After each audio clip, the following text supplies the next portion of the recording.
son from Mr. Hassan. Thirdly, Mr. Hassan also refused to hand over 2 dental chairs from his clinic. As you know, the facts suggest, the hypothetical problem suggests that Mr. Hassan is a dental surgeon. So he has a dental clinic too. And he said that these chairs are my tools of my profession. And the law categorically say that my tools of professions will be considered as an exempted property.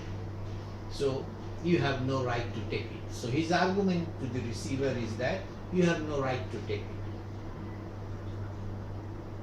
Now, by now you all know that there is a cap on exempted property.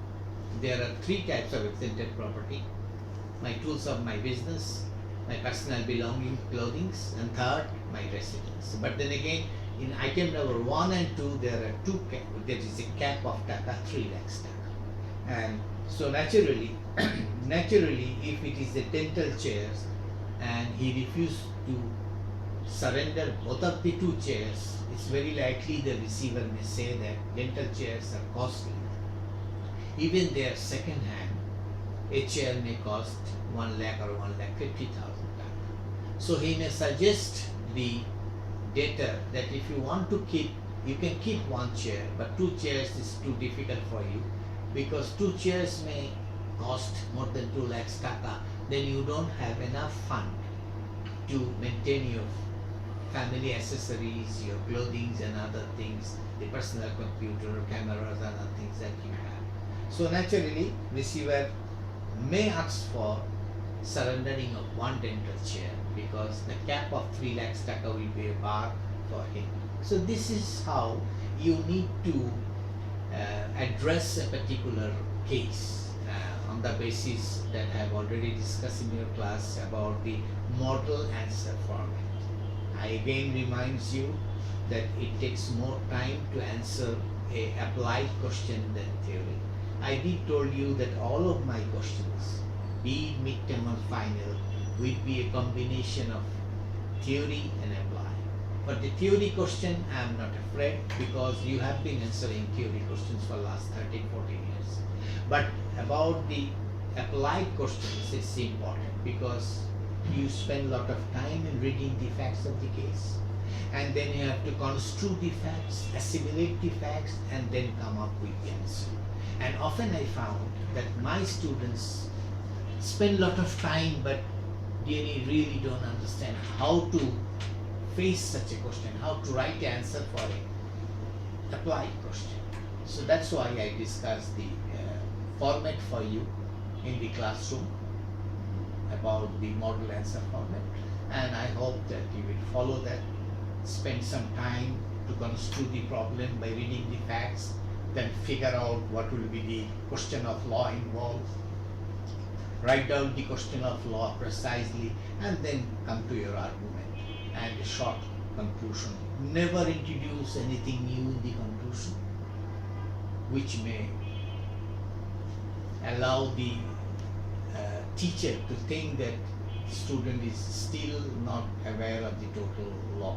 That is important for to discuss. The next problem that we will discuss is question number 4, the problem of Chanchal Mahmud, the famous photographer. But before that, I want to discuss some of the things that we were discussing, and then we will come and discuss about it. Now, the next topic that will be in your handout, my handbook, is in page 14, is very important topic, which is known as composition and scheme of arrangement. Now, why it is important, I am saying because of the fact that once a person becomes a bankrupt, he becomes a disqualified person. Some of his political and civil right is no more there, and all his property vests to a person who is known as receiver, that we all know. But this provision of Bankruptcy Act allows a bankrupt to deal with his property even after becoming a bankrupt. This is the loan situation where the court will allow you to deal with your property even if you become a bankrupt. When once I have been adjudged as a bankrupt, as a debtor, I can make an application either to the bankruptcy court or to the receiver, indicating him, showing him a proposal containing a scheme of payment of money. I can propose to the bankruptcy court or to the receiver that don't start selling my property. This is a proposed offer from me, and this is the scheme how I want to pay my creditors. And I want to pay, say, 60% or 80% or even the total money to the creditors in a written format. And this proposal, as soon as this proposal is given by the debtor, the receiver cannot start selling the property under no circumstances. He must have to send the proposal to the bankruptcy court. Or if the proposal is sent to the bankruptcy court directly, then the bankruptcy court will call a meeting of 3 persons. All the creditors as well as the debtor, and the receiver will be present there. And once this proposal is there, it is not the court to decide. The court will ask the creditor to convene a meeting by themselves or by the receiver whether the scheme or offer will be accepted or not. And any scheme or offer given by the creditor, given by the debtor will be accepted only if 2/3 of the value of the credit accept this scheme. So idea is like that. The debtor can give any scheme. That scheme may be accepted or not. It's not a matter of the court to decide, but to creditor to decide. If 2/3 of the value of the credit accepted, then it is fine. It is not the question of majority of creditors saying yes. No, that's wrong concept. In the earlier law, it was like that. If majority of the creditors supports it, then the scheme or offer or composition is accepted. No, the present situation is not the majority of the creditors, but major value of the creditors must accept it. For example, suppose there are 5 creditors, A, B, C, D, E, and out of these 5 creditors has a claim of, say, 60 lakhs taka. Now, first 2 creditors has a claim of 40 lakhs taka.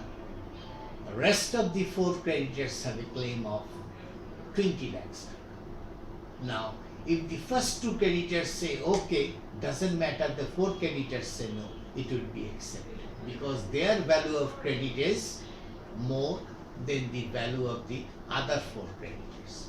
So once a composition is filed, it is for the court to decide, but then the real stakeholders are the creditors. If the creditors say okay, fine, then it is fine. Only if that conform to the theory. The theory is 2/3 of the value of the credit must say yes. So that is what is composition and scheme of arrangement. This is little tricky in the sense that even after becoming a bankrupt, a debtor can deal with his property, which is not usually possible. Unless a scheme or composition is accepted, it is not usually possible. So this is something very important that you must keep in mind. Then we'll refer to page 15 on discharge. When discharge happens, section 47 of the Bankruptcy Act 1997. Now, when discharge happens, when the property is being sold by the receiver in the open market and the money is being distributed among the creditors, and he submits a balance sheet before the bankruptcy court calls a meeting of creditor, debtor, and the receiver and founds that everything is done legally and in line, then and the court is satisfied it is being done, then the court will discharge the bankrupt from the bankruptcy. That means again he will become a normal man. He will no more be considered as a disqualified person. His political and civil rights will be restored. He can vote, he can have accounts, he can have credit cards. People will be eager to do business with him because his disqualification will no more be there. So that is what is one of the effect of discharge. The other effect of discharge is that we know generally that when you become discharged from the bankruptcy, subsequent that order of discharge, no creditor can come and say that you owe me some money still, because when the receiver will distribute the money among the creditors, obviously creditors will never be get fully paid. The rule is that if the sale proceeds of my property is more than my more than my debt, then there will be excess money to the receiver. Receiver will distribute all the money among the creditors and rest of the money will come to me. But normally in every such situation it's being seen that the debtor don't have enough money. When the debtor don't have enough money, suppose debtor has a debt of 50 lakhs taka in the market and his sale proceeds is 25 lakhs taka. Obviously every creditor will get 50% of his claim. He will not be paid 100% because there is not enough money. Now question remains, can these creditors afterwards come to the debtor and say that still they have a claim of 50%? I'm sorry, no. Because the debtor will have a fresh start in life. Whatever has happened before the date of bankruptcy is done, it's gone. So creditor cannot come and ask for the rest of the money. That is important. So about the legal effect of discharge, it is interesting. I will ask you to see the heading called Effect of Order of Discharge in page 15 of your handbook. Effect of Order of Discharge, page 15. And you see two very important things that is important.